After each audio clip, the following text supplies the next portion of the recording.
Fala aí, seus piroca da cabeça, como é que vocês estão, hein? Finalmente sexta-feira e finalmente o Gelada Conquistada tá de volta depois de Istambul. E hoje é dia de dar a mão para Jack Grealish em cima do trio elétrico e perder o caminho. Só encontrar na segunda-feira. Calma, vamos com calma. Aliás, nessa nova polêmica aí da internet, o que vocês acham? No X1 ali de celebrações, Neymar versus Jack Grealish. Quem levaria melhor? Eu não sei. Nessa briga aí eu sou juvenil. Olha só, temos aqui o que eu falei no último Gelada Conquistada. Encontrei a cervejinha modelo mexicana. Tem aqui no mercado do Bom Sucesso no Porto. Tem lá um restaurante mexicano que os caras vendem. E hoje vai ser com ela. Aliás, essa cerveja aqui matou a sede de um dos dias com mais calor da minha vida, né? Fui com a minha esposa em 2018 para o México, conhecer lá o Chichén Itzá, que é um lugar que eu não sei como os astecas conseguiam viver lá no verão. 45 graus na sombra para cada um. E a minha mulher querendo que eu tirasse foto do lado do Chichén Itzá, pulando pro Chichén Itzá, tentando segurar o Chichén Itzá. E eu só queria uma gelada, cara. E aí eu encontrei o amor da minha vida, essa modelo aqui, ó. Que hoje vai fazer a vez. Bora lá, Jack Grealish, em sua homenagem, hein?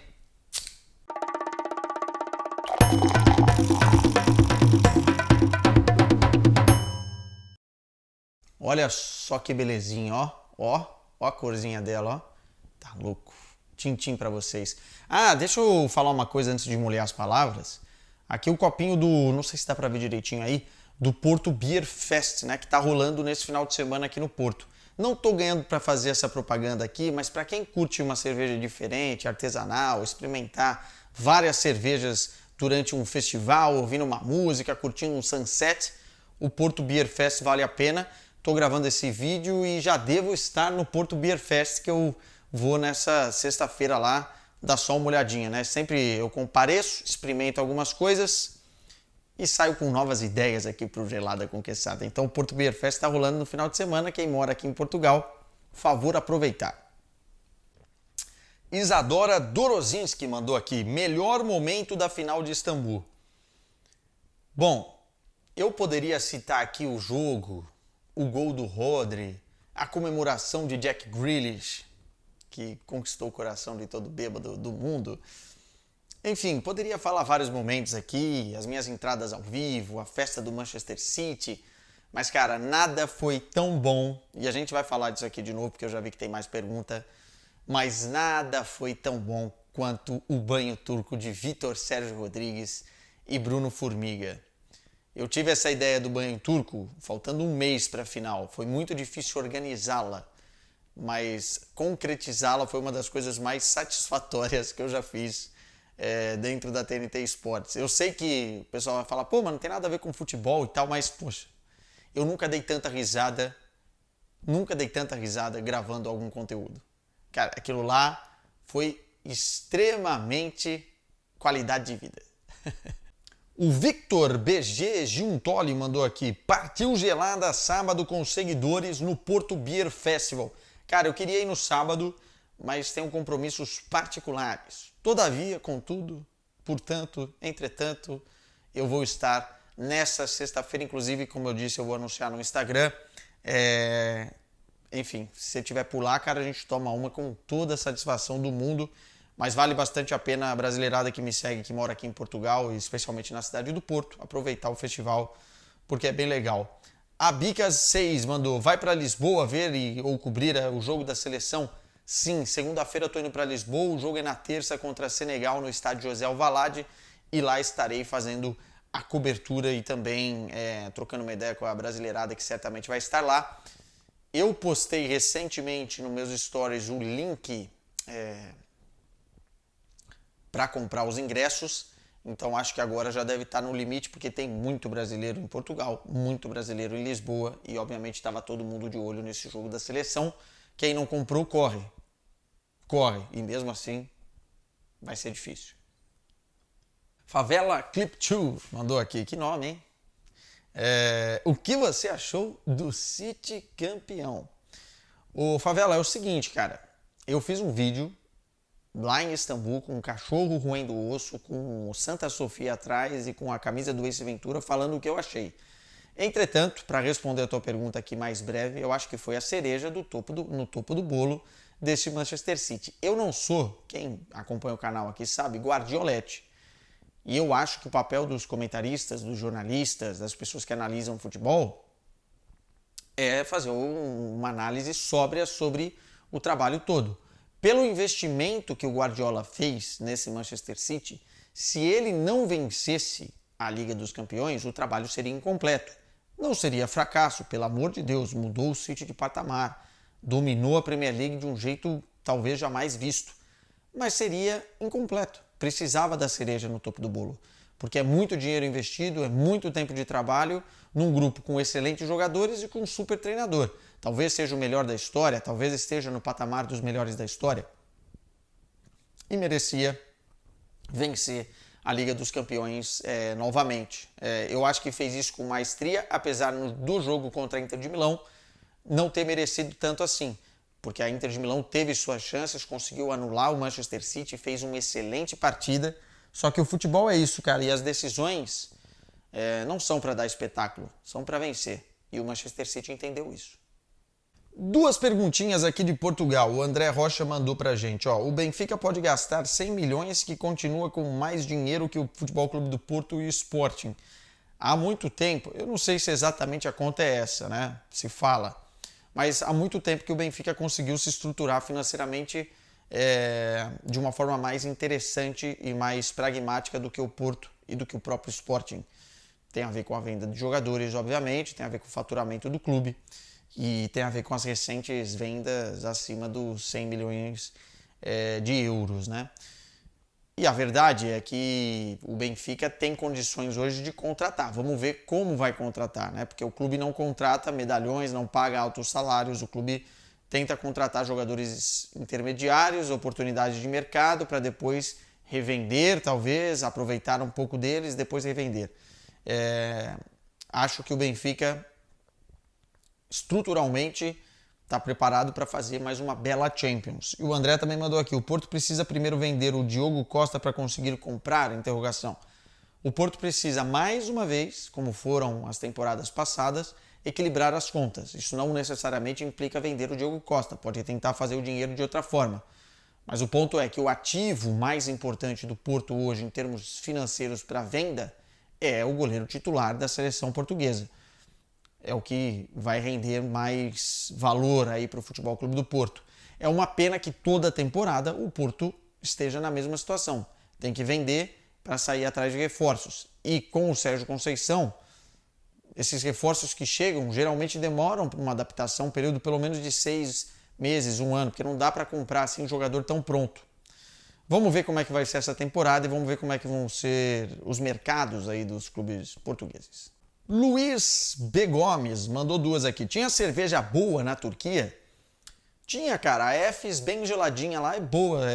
Gostei da cerveja turca, pelo menos a que eu provei. Eu já tinha provado, na verdade, porque foi minha 4ª vez em Istambul, mas é sempre bom relembrar o paladar. E a outra que ele manda, a cobertura na Turquia foi uma das melhores da sua carreira de finais de Champions? Melhores é difícil a gente elencar, porque todas são muito foda, cara. Não vou negar pra você, mas essa foi a mais difícil. Eu não tenho dúvida disso. Aquela parada da live de 30 horas da HBO Max sugou, de uma forma positiva, obviamente, a minha alma, né? A gente teve que gravar conteúdo para virar madrugada, numa live de 30 horas antes da final. Eu fiquei sem voz, isso prejudicou muito, porque a voz é o nosso instrumento de trabalho.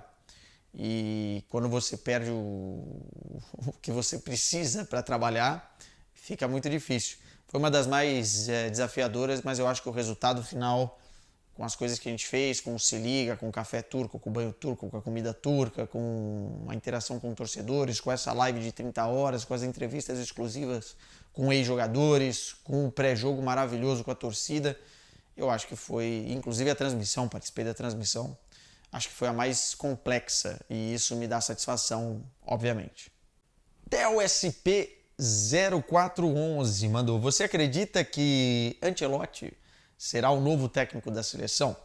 CBF está fazendo tudo para isso, né? Inclusive abrindo precedentes aí nunca antes vistos na história da seleção brasileira. Esperar o cara até o meio de 2024, não sei se é uma boa. Não sei se é uma boa. Aí vocês vão falar, pô, mas não tem assim compromissos tão relevantes e importantes antes disso. Também é uma verdade, é um ponto de vista. Eu acho que o debate é muito bom, tá? Acho que não é um debate tão linear assim, em termos de ideias. Eu acho que vale a pena pensar. Mas eu conheço um pouco de como funciona a imprensa e também sei que se o Brasil começa a tropeçar com o Ancelotti, sei lá, dividindo o Real Madrid com a seleção brasileira, se isso acontecer, ou esperando o Ancelotti, as críticas vão ser pesadas. Por mais que o comportamento do homem seja ruim, eu fecharia o olho e iria no Abel Ferreira. Não sei se ele vai querer, mas é a minha escolha. Gabriel José, 7317, mandou aqui: Bellingham vai dar certo no Real Madrid? Já fiz um vídeo do Bellingham aqui no canal e ontem soltei um vídeo do Borussia Dortmund. Eu acho que vai, cara. Eu acho que o Real Madrid contratou o seu melhor meio-campista da próxima década. 19 anos, o cara é titular e líder técnico da seleção da Inglaterra. É um jogador muito diferente. Características, para quem não viu muito ele jogar no Borussia Dortmund, é um cara que consegue controlar o jogo, acelerar, pausar, chegar perto da área, pisar na área, finalizar. Ele é habilidoso, ele consegue inverter bolas que geralmente funcionam e funcionam bem numa transição ofensiva rápida para pegar a defesa adversária desorganizada. Ele é muito inteligente, cara. E para 19 anos, ele só tem a evoluir. Eu acho que vai cair como uma luva a camisa do Real Madrid, ainda mais a camisa 5 histórica do Zidane. Para mim, junto com o Musiala, do que eu acompanhava do futebol alemão, eram os dois destaques da Bundesliga, com sobra em termos de jogadores jovens que queriam e vão explodir. Musiala, a gente já está vendo a qualidade que tem, e o Bellingham acho que pode ser até melhor, né? Então, assim, Real Madrid, não para de acertar, né? Derli Oliveira. Puta, que nome, hein? Junto assim, dá uma embaralhada no caboclo que eu vou te falar. E agora, o Real compra o Kane ou o Mbappé nesta janela? Ou espera os dois de graça ano que vem? A pergunta é boa, né? Os dois que têm contrato finalizando aí no meio de 2024. Eu acho que os dois juntos, mais Vinícius Júnior, mais Rodrigo, não vai dar certo, né? Eu acho que é utopia pensar que o Real Madrid vai para cima dos dois com aquilo que já tem. Entretanto, são jogadores com características diferentes. O Mbappé, quando for para o Real Madrid, ele vai ter que entender que ele vai ter que jogar mais centralizado, se ele for para o Real Madrid, né? Obviamente. Porque lá tem o Vinícius Júnior, que já ocupa a faixa do lado esquerdo do campo. Então, tudo aquilo que o Mbappé reclamou nessa temporada, porque quer jogar nessa posição, vai ter que engolir a seco, porque o Vini Júnior hoje está num patamar que não tem que mudar de posição para dar espaço para ninguém. E o Harry Kane, cairia como uma luva, né? Porque ele é, além de tudo, um organizador, mais do que um finalizador, e que finalizando ele é muito bom, ele é um organizador, cara. Exatamente como foi o Benzema em muitos momentos. Mas, para responder a sua pergunta, eu acho que o Real Madrid não vai levar nenhum dos dois nessa janela. Acho. Adelilton Freitas 9 mandou aqui uma bela pergunta. E me desculpa se a minha opinião não convergir com a sua. Mas é o seguinte, por que alguns tratam a bola de ouro para o Messi como um absurdo? Além da Copa, foi o jogador com mais gols e assistências. Não é um absurdo. Certamente ele vai estar no top 2, né? Ou ele ou o outro. E o outro, no caso, o Haaland. O ponto, meu querido Adelilton, é que o Messi sumiu, cara, no segundo semestre. Sumiu. Sumiu, não jogou nada, não jogou nada. Ele tinha um objetivo na temporada, que era a Copa do Mundo. Pô, é a Copa do Mundo. Ele conquistou esse objetivo com maestria, liderando a seleção argentina, e só isso, só isso. Nem precisa dos gols e assistências aqui. Já gabaritam ele para ganhar qualquer prêmio individual. O ponto é que, como essa temporada foi diferente, a premiação do The Best, ela praticamente já contemplou toda a Copa do Mundo da Argentina. E a Bola de Ouro, se você levar em consideração o recorte total da temporada, talvez não puxe tanto como puxou em outros anos de Copa do Mundo, dessa vez a relevância do Mundial. Imagina-se isso, porque o Haaland, em termos coletivos, venceu Premier League, FA Cup e Liga dos Campeões. Artilheiro da Liga dos Campeões.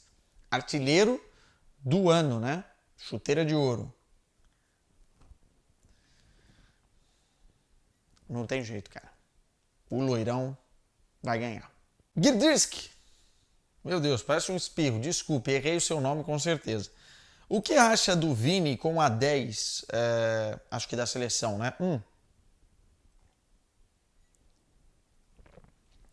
O Rodrigo já usou. E acho legal. Só que quando o Neymar voltar, a 10 da seleção é do Neymar.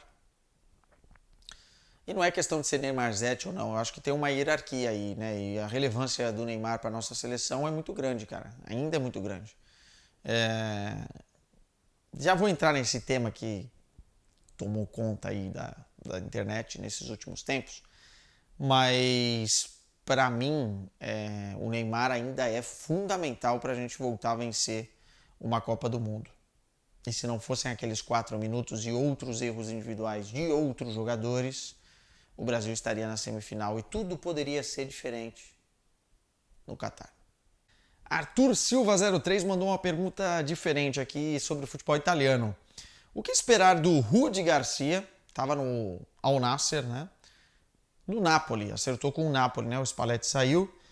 Precisa se preparar para perder Osimhen e Kvaratskhelia? Se o presidente malucão lá do Napoli continuar pedindo 150 milhões de euros no Osimhen, não sei se vai perder o homem, não. Kvaratskhelia também é a mesma coisa. O Napoli não tá pra brincadeira, quer vender os caras lá em cima. Mas o ponto do Rudi Garcia, ser mudado do trabalho do Spalletti para um Rudi Garcia, olha, eu espero estar errado, mas é uma queda muito grande, viu? Tomara que o Napoli consiga, mesmo com o Rudi Garcia, avançar. Não sou fã. O Rafael Figueiredo mandou aqui. Quesada, já te falaram que você parece demais o Emiliano Martínez, goleiro da Argentina. Sou seu fã. Como é que é? O ombrinho, ó. Meu Deus, falta agilidade. E falta perder uns quilinhos também, né? Porque o cara tá mais fininho que eu. Agora, é maluco. Eu sou maluco. Parou por aí a semelhança. Darlison Oliveira mandou aqui. Quesada, você acha que o Mbappé se arrependeu de não ter ido para o Real Madrid no ano passado? Sim. E não é opinião não, é informação. Se arrependeu até porque o que foi prometido para ele dentro dessa direção caótica do Paris Saint-Germain não foi cumprido. E o combinado não sai caro. E olha que ele está ganhando um caminhão de dinheiro. Mas havia mais poder no vestiário que foi prometido, havia um centroavante que ele queria para ele jogar do lado esquerdo, havia muita coisa e não foi cumprido aí por parte da direção do Paris Saint-Germain, tanto que agora ele não quer estender o seu contrato até o meio de 2025, muito provavelmente vai sair ou nessa janela ou na temporada que vem. Mário Cardinale, meu lindo, mandou aqui, na sua opinião, qual pode ser a maior transferência em termos de dinheiro, né, nessa janela? Eu tô com a desconfiança que a gente vai bater aí uns 150 milhões de euros em alguém. Mas o Bellingham por 103 já é bastante.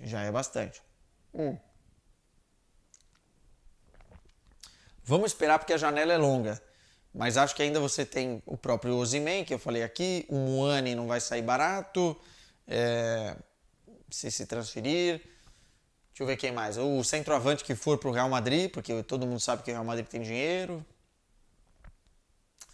Essa janela, aliás, para explicar para a galera, promete ser uma das mais quentes, se não a mais quente dos últimos anos do futebol europeu, porque a FIFA limitou bastante as comissões de transferências para os empresários, né? Procurem sobre isso, eu não vou explicar aqui total, mas o que acontece é que os empresários querem vender nessa janela. Então, se preparem. Duas do Baião da Massa aqui, ó. O Mike mandou aqui, o Bayern tá muito devagar nesse mercado. Calma, não precisa ter pressa, precisa ser cirúrgico, né? Tá tentando segurar o Hernandes, não sei o que vai fazer com o Pavard, tá de olho em alguns jogadores. Eu acho que o Bayern vai ser cirúrgico nessa janela, com o centroavante, com o primeiro volante, com os zagueiros e talvez com o lateral. E aqui o Davis Guardo mandou aqui, o King, né, o zagueiro do Napoli, é uma boa opção para o Bayern, caso o Hernandes saia? É uma ótima opção. Metade da Europa está querendo. É um zagueiro muito forte fisicamente. Eu tenho uma ideia que ele e o De Ligt seriam uma dupla de zaga pesada, hein? Pesada. Duas torres. E foi muito bem com o Napoli. Acho que vale a pena apostar, até pela idade. Mário Cardinale mandou aqui de novo. Onde será a próxima final de Liga dos Campeões? Wembley, em Londres. E depois a seguinte, Munique, Allianz Arena, Alemanha. E depois a gente não sabe. A UEFA ainda vai divulgar. E também não sabemos se a TNT Sports terá o próximo ciclo. E também não sabemos se eu estarei nas próximas finais. Tudo isso fica no suspense. E aqui tem uma outra pergunta do João Gabriel. Há espaço para ser seu pupilo no jornalismo esportivo aqui no Porto? Cara, muita gente fala comigo assim para tentar acompanhar, só que assim, as credenciais e as paradas que a gente faz, elas não são tão simples assim. Passa por um processo rigoroso de produção e a empresa, porque é muito grande, Warner, Discovery, não pode se responsabilizar por... mesmo que o cara, sei lá, vá comigo de graça, entendeu? Eu não posso. Agora, se quiser tomar uma comigo, trocar uma ideia, só me ligar não, porque você não deve ter meu número, mas me manda uma mensagem no Insta que a gente troca uma ideia, eu posso dar algumas experiências. Enfim, a minha ideia no futuro é ser professor, tá? Numa escola de cerveja.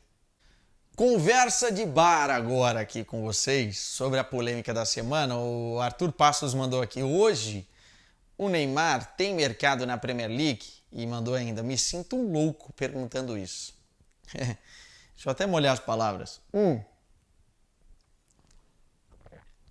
Eu acho que rolou, especialmente no Twitter, pelo que eu tenho acompanhado, uma loucura coletiva, né? Em termos desse assunto, baseado num corte, num recorte, num comentário sobre uma fala do Fred Caldeira durante o Melhor Futebol do Mundo. Primeiro que as pessoas precisam acompanhar mais o Melhor Futebol do Mundo, que é um baita programa. Segundo que no Melhor Futebol do Mundo a gente fala muitas vezes do Neymar e faz análises lá isentas desde o início da temporada. Alguns pensam de uma forma, outros pensam de outra. O Neymar segue ainda sendo o nosso grande protagonista do futebol brasileiro. Apesar da temporada do Vinícius ter sido espetacular, em termos midiáticos ainda é o Neymar. O ponto da discussão não foi esse. O ponto da discussão não foi Premier League. E eu vou dar minha opinião já já. Mas o ponto da discussão foi se ele teria espaço ou não nesse Manchester City, encaixado pelo Guardiola. O jogo não é só sobre genialidade, é sobre encaixe coletivo. Não adianta você ter 11 gênios e o time não jogar coletivamente. Porque se fosse só pela genialidade, cara, o Paris Saint-Germain era tricampeão da Liga dos Campeões. O Neymar é gênio, o Messi é gênio, o Mbappé caminha para ser gênio, mas olha só que jogador que é. Nos próximos 10 anos alguém duvida que vai ganhar 1, 2, 3 bolas de ouro? Então o Paris Saint-Germain deveria ser campeão de tudo, mas não funciona assim. O futebol funciona como equipe, como encaixe. E o time do Manchester City estava tão bem encaixado, e provou isso sendo campeão da Tríplice Coroa, inclusive da Liga dos Campeões, que foi isso que o Fred quis dizer, que o Neymar não teria espaço nesse encaixe do Manchester City. Essa foi a minha leitura do que ele falou. E quanto ao Neymar, no início da temporada, a primeira metade da temporada do Neymar, antes da lesão mais grave, ele teve uma lesão na costa, ele está tendo azar com lesões, né? Ele teve uma lesão na Copa, ele teve uma lesão séria que o tirou do final da temporada, 4 meses parado, enfim. É espetacular, é espetacular. Ele estava na preparação, assim como o Messi, para a Copa do Mundo e ele arrebenta, cara. Os números dele, que a gente olha no final da temporada, são um recorte daquele primeiro momento da temporada. E o Neymar, daquele jeito, focado, bem fisicamente, joga em qualquer time do mundo. Joga em qualquer time do mundo. Não adianta. Aí é uma outra pergunta. Mas, pô, será que daria tempo de arrumar um espaço para ele nessa temporada para jogar no Manchester City? Problema do Guardiola. Problema do Guardiola. Eu, na minha visão, acho que ele joga em qualquer time do mundo. Tem que estar bem fisicamente e focado. Aí é uma outra conversa. Porque quando a gente fala em contratar o Neymar, tem todo um pacote que envolve, que tem a ver com parte financeira, tem a ver com retorno em termos de investimento, tal ROI, né? Por conta das lesões. É um jogador que não tem disponibilidade e frequência durante toda a temporada como outros jogadores têm. Isso não sou eu que estou dizendo, são os números das últimas temporadas. Jogador que se lesiona muito. É um jogador que traz para o vestiário, se o vestiário ganha uma base salarial, vai ganhar mais que os outros, pode causar algum tipo de atrito. Enfim, tem uma série de fatores que você tem que considerar. Agora, se a gente olhar só para futebol, se estiver focado, bem fisicamente, é gênio, cabe em qualquer time do mundo. Só que precisa ter um pouquinho mais de compreensão para entender o que está sendo debatido. E o debate é super válido. O debate é super válido. Então, Newcastle, se você quiser contratar o Neymar, seria ótimo, né? Para ver ele num ambiente diferente e para testar todas as teorias que a gente viu essa semana no nosso Twitter e nas redes sociais. Ícaro Bernardes, quem é pior jogando bola? Você, Beckler ou Fred? É uma briga boa, hein, da ruindade. Não, mas não dá. O Fred engoliu 2 espadas e o Beckler, cara, o Beckler é bom no ginásio, lá na academia, não dá. Não dá nem para comparar. Eu posso ser ruim, mas nós estamos falando de outro patamar. Bruninho Fute1 mandou aqui, qual o melhor estádio que você já foi? É uma eleição dificílima, tá? Mas eu acho que Allianz Arena é o meu top 1, casa do Bayern de Munique. O Rafael ST mandou aqui, por que na Europa os técnicos são motivados a ganharem tudo e no Brasil se ganha um e depois se acomodam? Depende do título no Brasil, depende da qualidade financeira da sua equipe, mas a verdade é que eu não estou falando de, de qualidade, né? Mas eu estou falando de nivelamento. Acho que no Brasil você tem muitas equipes fortes, hoje você já começa a ver uma diferença, né? Em termos financeiros e em termos até de estruturação, Flamengo e Palmeiras e tal. Mas você tem muitas equipes fortes que conseguem aí vencer 1 ou 2 campeonatos. E como é muito difícil vencer no Brasil, acaba sendo uma boa você vencer um título só. Entretanto, a gente já vê no Brasil hoje equipes que com um título só não se contentam. O caso de Flamengo e de Palmeiras. E eu acho que cada vez mais afunilando e polarizando a disputa, não vão se contentar. E na Europa depende do time, depende do país, depende do treinador também. Eu acho que não dá pra gente generalizar.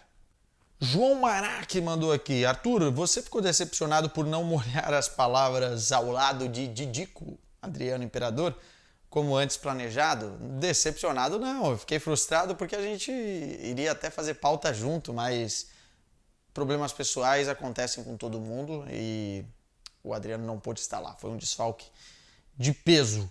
O Lucas Bento mandou, Arthur, quem bebe mais, você ou Jack Grealish? Ah, cara, não dá pra competir. Aliás, eu não sei o que as pessoas estão tão espantadas com o Jack Grealish, porque o normal dos ingleses é aquilo. Com todo o respeito à galera da Inglaterra, mas o normal é aquilo. Se você vai para o Algarve, aqui em Portugal, no sul de Portugal, passar férias, o que você vê é um Jack Grealish por metro quadrado. Rapaz, como eles gostam, hein? Eita! Fígado de ouro, tá maluco? Ó, e o... Rapaz, o Anthony Oliver mandou aqui. O que mais te marcou nesta Champions, desde os bastidores até a chegada? Quais foram os auges? Vamos fechar com essa? Vamos fechar com essa? Cara, o que mais me marcou foi a entrega e a força da nossa equipe, assim. Acho que a transmissão foi muito redonda. Eu não tô aqui para puxar saco, tá? Mas, pô, o Alex esteve lá com a gente, foi cirúrgico nos comentários. O Vitor Sérgio e o Formiga são dos melhores comentaristas, existem outros, tá? Mas são dos melhores comentaristas que existem hoje no Brasil. Para mim, o André Henning é o melhor narrador e host de uma final, né? O cara que consegue agregar demais ali, consegue distribuir o jogo muito bem. A gente teve 4 repórteres durante a transmissão, muito bem coordenados. Eu, Beckler, Claro e Fred. Fred no campo e a gente nos outros pontos do estádio. A gente teve esse pré-jogo de 30 horas. Então, assim, eu acho que dessa vez, cara, a gente mostrou algumas forças que nem eu achava que a gente tinha. A gente foi além. E eu, em finais de Liga dos Campeões, fico e me cobro muito por isso, de ser responsável também por levar um pouco mais de entretenimento pra galera. E por isso que eu levei os caras no banho turco, levei o André fazer o café turco lá. O cara errou tudo, tá? O vidente lá, mas enfim, foi legal pra caramba. A Tainá, a gente foi comer a típica comida turca. Fora isso, mostrar um pouco de bastidores, mostrar um pouco do ambiente. Eu me cobro muito nesse sentido porque eu acho que o futebol é entretenimento. As pessoas às vezes estão tão focadas no retângulo verde, como diria Marcelo Beckler, que se esquecem que tem todo um evento legal pra caramba por trás. E tem uma paixão que transborda só aquilo que é o jogo. O jogo são 90 minutos, sabe? 120, pênaltis, enfim. Que é muito importante, que move todo o resto. Mas todo o resto também tem uma importância muito grande. Eu acho que esse é o grande desafio de uma final de Liga dos Campeões. E a gente entregou com todo o carinho do mundo. Vocês precisam ver como é que é uma cobertura. A gente dorme 3, 4 horas por dia. Acordamos muito cedo durante 4, 5 dias. Às vezes nem consegue dormir por conta da adrenalina. Para ir cedo para a rua, para fazer material, para produzir. Tem um cronograma apertadíssimo. Então o comprometimento da galera é muito importante. Eu sinto uma sinergia muito boa no lugar que eu trabalho e por isso que eu trabalho lá. E fora que eles me deixam beber, que é o mais importante. Fazer pautas com bebidas, que é o mais importante. Meus caros, um beijo para vocês. Aproveitem. E se forem dar uma de Jack Grealish, se alimentem, tá? Ou tomem um negocinho antes para dar aquela compensada. Tchau.